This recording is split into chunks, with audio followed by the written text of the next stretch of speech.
From the New Arts and Media Studios in Milwaukee, I'm Charles Burcell. This is The Log.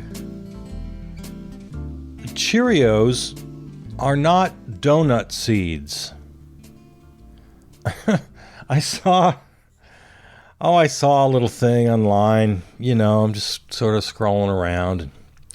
Here's this video of these two young parents and their two very young children, kind of toddlers, just barely not toddlers, just very young. Young enough to believe in Santa Claus and the Tooth Fairy and all that. Well, according to this heartwarming little video, the parents told the kids, there's a boy and a girl, that Cheerios were donut seeds. And they had the two kids, as they watched proudly from the sideline, they had the two kids go out into the garden with their little buckets and shovels and plant Cheerios in the garden. And then I guess overnight while the kids slept, the parents went out to the garden, put donuts on sticks like skewers, and made it look as though they were growing up out of the garden. So the kids come out the next day to their great delight, and they see the donuts that have grown in the garden overnight from the Cheerios that they planted the day before. And they're very happy and very excited, and they eat the donuts, believing the whole thing. So here's some of the many, many problems with this. First of all, the kids even that young aren't that stupid, but I don't know, maybe they are. So I think the whole thing was probably staged, as these little heartwarming videos usually are. It was pretty convincing. The kids would have to be excellent actors, so I'm thinking maybe it wasn't staged, like they actually believed this. I guess if you believe in things like the Tooth Fairy, you could believe that Cheerios can grow into donuts. What was especially disturbing to me was I looked at the comment thread, and it was unanimous. Every commentator, and there were many, many, thought it was the most wonderful, heartwarming, beautiful little thing they'd ever seen. Congratulations to such wonderful parents. Well, I think it's just deplorable and disgusting. And what are you doing teaching your kids that Cheerios are donut seeds? You could have been. You got a garden. We see your lovely property. They've got very nice property, a nice house. And you could be down on your knees with your kids, teaching them how to actually garden, and teach them the patience of waiting for the fruits of your labor to spring forth, to shoot up from the soil, as they used to say on Green Acres. Now, that would have been heartwarming. That would have been beautiful. But no, I thought it was the most ridiculous thing I'd ever seen. And not only that, a great disservice to your own kids and to future generations to trivialize and minimize this sort of thing. Teach them to grow carrots and peas and green beans and pull those right out of the ground, wash them off with the hose and bite into that. And now you've got an experience that's going to stay with you for your whole life. That's how you're serving your kids, and that's how you're serving your planet in the future. No, Cheerios are not donut seeds, and you can call me a curmudgeon all you want, but I think that those parents are idiots. I think every person who commented in the comment thread is an idiot, and I didn't care for it one bit. So, okay, I'm letting my curmudgeon flag fly. It's not just because it's hot and I'm in a bad mood. I'm not in a bad mood, actually. I'm in a great mood. But it's hot. Oh, Lord, it's hot. We're sitting in the middle of a heat dome. Milwaukee's getting, the feels like temperature. You know what the feels like is, right? It's the heat plus the humidity. In the winter, it's the wind chill. It's the summer equivalent to wind chill. It's the feels like. Our feels like is less than 100 today, so a lot of places are doing a lot damn worse. Still, I don't like to go out in this weather. I'm an old guy, you know. I went out early this morning. Had to get up pretty early before it started hitting high temperatures. So that's kind of my routine. I go out early, get my exercise, get my walk, do any shopping I need to do, etc. And then I hunker down. I don't have air conditioning because I don't like air conditioning. I'd have it if I needed it. I mean, you can die without, let's be real. People die. In fact, extreme heat is the number one weather-related cause of death. Number one in the United States. It kills more people. Extreme heat kills more people than hurricanes, floods, and tornadoes combined. Yeah, that's what heat will do to you, and that's what it is doing to this nation. So I'm not going to sit on my high horse and say, oh, you can't have an air conditioner. What are you doing? No, some people just, there's no getting around it. Depending on your situation, you have to have it. I don't have to have it. I live on an upper floor. I'm close to the lake. I've always got some sort of breeze going on. And even though it can get a little uncomfortable, it doesn't get hot in here like it's going to be dangerous for me. I got a couple of box fans. I keep the air moving if I really have to.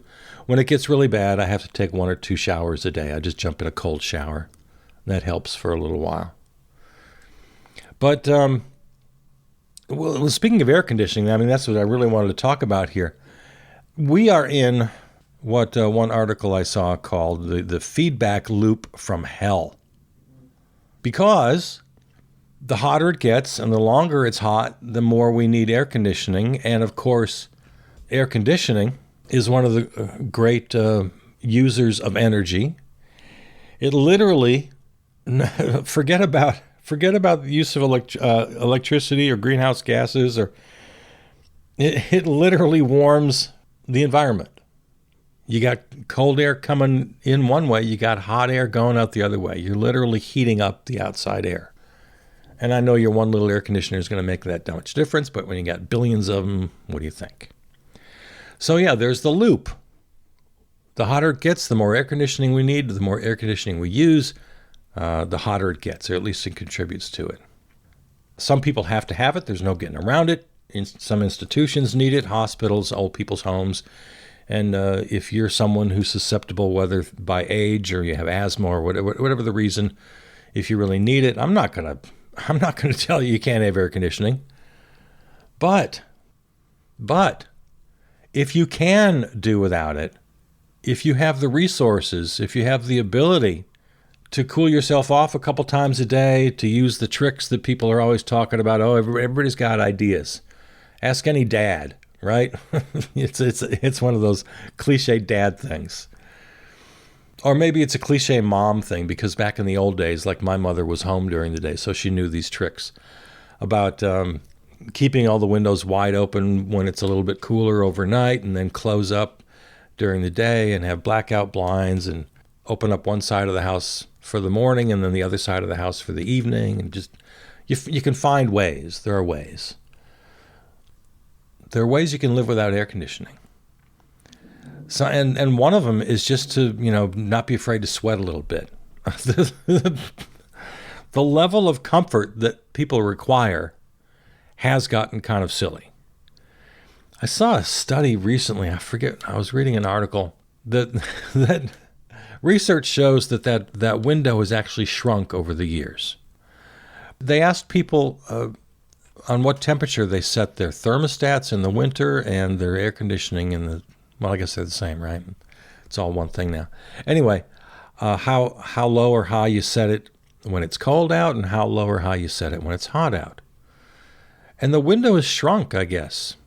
Even though there's incentive to widen that window because you use less cost. Even with that in mind, which some people do, they're cost conscious. So, say in the winter when they need to heat up the house, they only turn it up to 65 or 66, to save energy costs. And in the summer, they set the AC at like 79 or something. But generally speaking, for most people, that window is closed. To the extreme now where some people, I've known this in my personal life, it's got to be right there at 71. 1 or 2 degrees over, it's boiling in here. 1 or 2 degrees cooler, and you're freezing. So widen your window. Everybody can do that. That's something everybody can do. And yeah, with this, there's no getting around it. We have to get off our dependency on air conditioning. Like I said before, some places you have no choice, but in a lot of places you do. And it has everything to do with the way we're building. I'm looking at an article right now. Is ancient technology better than modern air conditioning? AC may keep a room cool, but using it is heating up the planet. It's time for something new or old, they say. And an interesting article. It's from something called Freethink, if you want to look it up. And the illustration of these sort of towers, these they look like large chimneys. They actually capture the wind. And I guess back even in ancient times, we're talking about ancient Egypt here. It gets pretty hot in Egypt. That these wind catchers did a really good job, to the point of almost, get this, I can't believe this is true, almost refrigeration type temperatures, like food storing type temperatures. The wind catchers, or bajir in Persian, are common structures that extend above the rooftops in rectangular towers. They made life livable, and because they cool a building without using electricity or fuel, they are an attractive green solution. Tall chimney-like structures that extend from the roof of a building. They harness cool wind and direct it through the structure. So, there are always solutions, right? But how do we get there?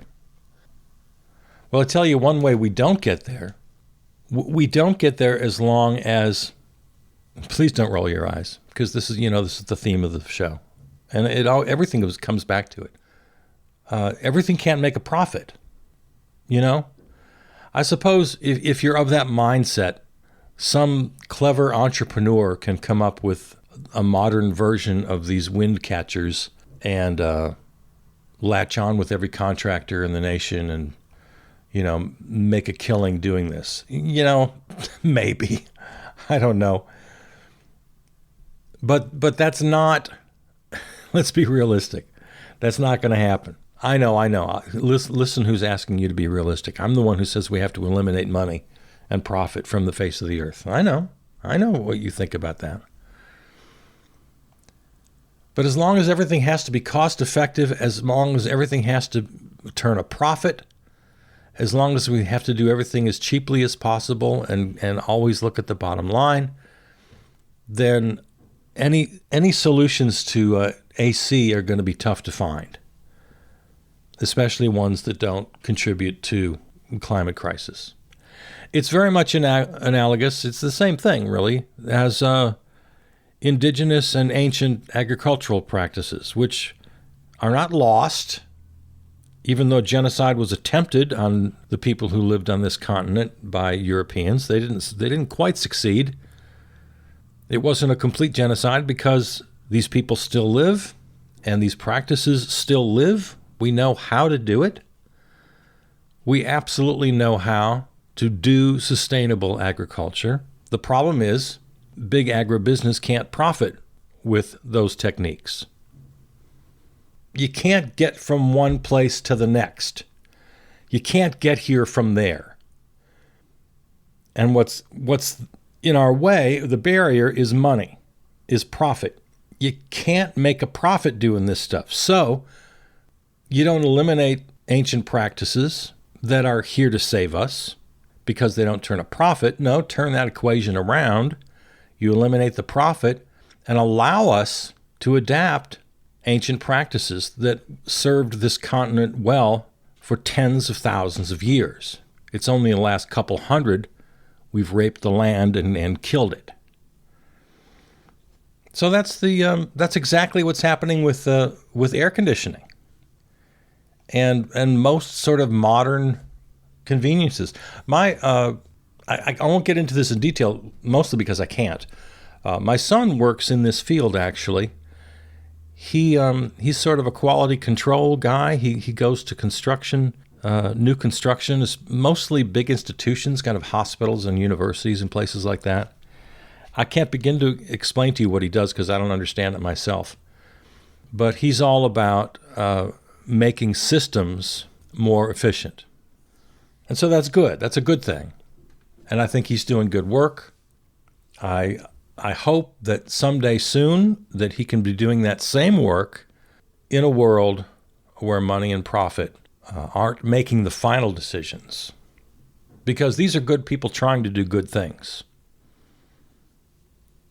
But you can't get from here to there. Cheerios are not donuts. You can't get from a bad system to a good system by continuing to use the bad system. Cheerios are not donuts. So, yeah, it's hot. If you can, if you're able, do your part and trash the AC. If you can't, you can't. I understand. But if you can, lose it. Well, what's happened in the news since last we spoke? Surgeon General calls for social media warning labels amid teen mental health crisis. Yeah, I think that's a good idea. I agree. It worked with cigarettes and alcohol. Cigarettes especially. I'm a fan of old movies. You know me, I love the old 40s and 50s especially. Those 20 years, my goodness. What a great couple of decades for movies. That's my favorite era. I love especially film noir. And every damn person smoking. Every single damn person is smoking. And I know from growing up, my parents, it went from 70, 80% of adults smoking down to 15% or something. It's drastic. Teenage smoking way down. So yeah, it works. You ban advertising, you put on the warning labels, you give it a syntax. It works. And the Surgeon General is suggesting we do the exact same thing for social media, especially to help teens ward off the worst effects of social media. And we've had enough time now. We've had since 2010, 11, 12. We've had a good 10, 15 years. We know the effects of social media. Now, there again, it's a Band-Aid. It's trying to give Frankenstein's monster a little hair and makeup. It's not enough. It never will be until we eliminate money and profit. Because there again, it's the exact same thing. It's always the same thing. Why do social media companies? Why do they make these products so addictive? Well, of course, everybody knows the answer to that. For profits. It's so funny when they talk about these stories in the news. They act as though the profits are a foregone conclusion. Well, they have to make their profits, so this is how they do it. And then the intrepid reporter always ends the segment by saying, well, what can we do? Well, we can limit our kids' time online, and there are apps that help to the parents control. And, hey, man, just a minute ago, you were talking about how it's all because of profits. Take away the profits. Unless we have the nerve, the guts, the courage to fundamentally change the way we do things, namely, take money and profit out of the equation and rearrange society, we are not going to get rid of climate change. We're not going to get rid of predatory social media that sends our kids to suicide and eating disorders. Without the fundamental change in how we approach money and profit, we can't get there. You can't get from here to there. Cheerios are not donuts. What else? Reporters Without Borders finds significant barriers to press freedom in the United States. Why am I... I'm sorry. I guess it's a nervous thing. I laugh when I find something so horrible and frightening. The United States came in very low. I'm looking for the number here. This is for Project Censored. The United Nations General Assembly gathered for World Press Freedom Day last month, and Reporters Without Borders took the occasion to put out their annual report regarding press freedom. Let me read a little bit here. Based on 5 categories, the index evaluates press freedom in 180 countries and ranks them from freest to least free. In the overall global rankings, Norway remains number 1 for press freedom. Its Scandinavian neighbors, as well as the Netherlands, Switzerland, New Zealand, Jamaica, Belgium, and Costa Rica, are among the top 10 nations that best uphold press freedom. Meanwhile, the United States has fallen from 45th position in 2023 to 55th in 2024. Political threats and animosity toward the press in the United States have been largely credited to former President Donald Trump, his use of tyrannical language, etc., calling the media the enemy of the people, offensive tweets. Everything about the former president, including his criminal trials and his current campaign for a second run at the office here, all contributing to what they call political stressors weighing on the U.S. media environment. Biden administration also contributing, especially in the Julian Assange case, which I suppose you and I have never really talked about it. I'm a little confused about Julian Assange. I think he should be free. I think he's suffered enough. I think if nothing else, just statute of limitations, just let the guy live his life. He's not a journalist. That's where my thinking on this gets a little controversial. He's a whistleblower, and did he break laws? Absolutely. Technically, he broke laws. But you have provisions for whistleblowers, and like I said, you have statutes and limitations, and you have certain conditions that any sentencing judge will look at if it comes to that. Extenuating circumstances. Did you do more harm than good, or more good than harm? But for me, and not to get off on this tangent, maybe we'll talk about it at length sometime. How is he a journalist? He's not a journalist. He's a troublemaker and a whistleblower, but he's not a journalist in any real sense of the word. I don't get that at all. But anyway, I digress. Yeah, the press is not in good shape. Much of it has to do with, you'll never guess what I'm going to say next. Much of it has to do with money, of course, because actual journalism that's done at the ground level, local journalism has taken a huge hit over the years. The corporate buy-up of the major city newspapers falling under one or two banners, even storied establishments like the Washington Post taken over by billionaires and right-wing ne'er-do-wells. So yeah, of the 180 nations, the United States ranks proudly at number 55 in regard to press freedom. And how do we get press freedom back in the United States? How do we reinvigorate local newsmaking, give investigative reporters the time and resources they need? Sometimes it takes a year, 2 or 3 to follow one story. You know how that works. We all saw All the President's Men, right? It takes. If Woodward and Bernstein had to do their part to turn a little profit every day, come up with a listicle or pictures of celebrities without their makeup, All the President's Men never would have happened. The Watergate case itself may have never happened because they really did. They just had it's just now this week, I think, the 50th anniversary of the release of the book, All the President's Men. My point being, we can't get there from here. And here is, what I mean by here, of course, a world where money and profit have to be considered first and foremost beyond everything else in order for anything else to get done. And what's there? What do we want? What's over there that we want? We want a strong and vibrant local journalism community.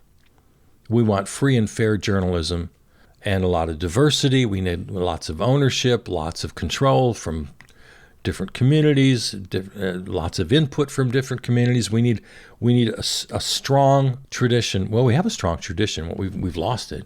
We need a strong current condition of a free press, of American journalism, where now we rank 55 out of 180. That's something to be proud of.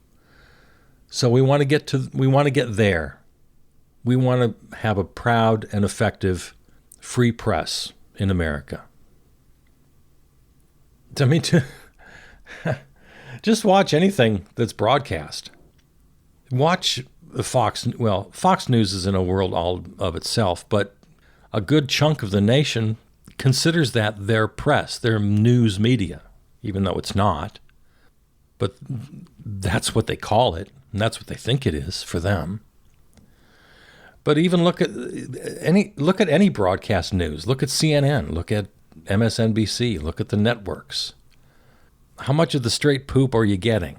Yeah, often, especially just the straight old networks, ABC, NBC, even the so-called legacy media. Yeah, they basically get their facts right. But what are they choosing to cover? And how are they covering it? The whole horse race in politics. The very limited coverage. When's the last time you saw anything in depth on something that actually matters, like the climate crisis? So we're in a deep hurt when it comes to journalism, to a free press. The political spectrum is a joke.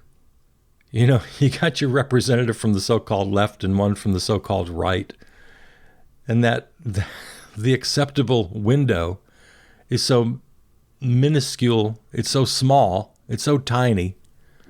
The so-called free press in America is aiding the two parties, the Republicans and the Democrats, in completely squashing any hope of a legitimate third party, which most countries have. Most countries have multiple parties. So, yeah. So we need a free press. We need to get from here to there. Here's where we ranked 55. We'd like to get to a place where we're strong and vibrant. But as long as the bottom line calls the shots, as long as money and profit are at the center of everything, that's not going to happen. Because you can't get from here to there under these conditions. Just like Cheerios are not donut seeds. It's a fantasy. It's a happy, weird, little heartwarming fantasy to think we could get from where we are to where we need to be without a basic revolution that eliminates money and profit as the only driving force. As long as the bottom line needs to be served, we can never get from here to there. Cheerios are not donuts.